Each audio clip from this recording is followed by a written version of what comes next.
Are you sure you want to change your name, Ms. Anderson? You'll have to change your degree certificate, documentation, and passport once you do. Noelle Anderson nods. I'm sure. The employee tries to talk her out of it. It's quite troublesome for adults to change their names, and your current name sounds nice. Are you sure you don't want to think about it? No, I'm done thinking. She signs the form. Sorry for the trouble and thanks. Alright. Then, the name you're changing to is Aria Bird, right? Yeah, Aria Bird. It means a flight to freedom. Chapter. Are you sure you want to change your name, Ms. Anderson? Once you proceed with this, you'll have to replace your certificates, identification, and passport, a staff member said. Noelle Anderson nodded. I'm sure. The staff tried to talk her out of it. It's pretty troublesome for an adult to change their name, and your current name sounds nice. Are you sure you don't want to give this a second thought? I'm sure. She signed the papers. Thanks, and sorry for the trouble. It's no trouble. The name you're changing to is Aria Bird, right? Yes, it was supposed to represent a flight to freedom, which was what she wanted for herself. She wanted to leave this place without leaving any traces. Noelle asked, can I get my passport changed now? Yes, you can. This is a slip to show that your name has been changed. You just need to head to the counter downstairs to get your passport replaced. Noelle had her passport changed as quickly as possible. She didn't change anything else, though. Her degree certificate,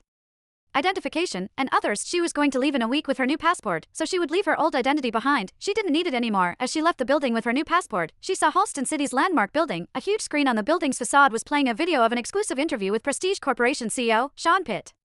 The interviewer noticed one of Sean's subconscious gestures. She smiled and said, I noticed that you keep rubbing your ring, Mr. Pitt. It looks like a plain silver band. Is there any special story behind it? Sean smiled gently and held up his hand, showing her the ring. It's my wedding ring. Wait, really? Excuse my rudeness, but I thought someone of your net worth would wear a diamond wedding band. I imagine the diamond would be quite large, too. I made mine and my wife's wedding rings myself, Sean said. I molded and polished them, even carving our initials on them. Wow, there really are letters engraved here. ICSP and N. My wife's name is Noelle Anderson. Now I'm really jealous. Your wife must have saved the universe in a past life to have a husband like you, Mr. Pitt. I'm the one who saved the universe to have her as my wife, Sean said gently. The passers-by who had stopped to watch the interview began to talk about it, sounding envious. However, the star of the show, Noelle, merely smiled mockingly. Once upon a time, she and Sean had been deeply in love. They had spent 15 years together, from dating to marriage, to their teachers and classmates. They had always been a perfect couple, but that had changed 2 months ago. Noelle had received a photo from a woman she didn't know. The woman appeared to be in her early 20s, dressed in a revealing nightgown and pantyhose. Her neck was covered in hickeys, a clear sign of a recent, passionate encounter. In the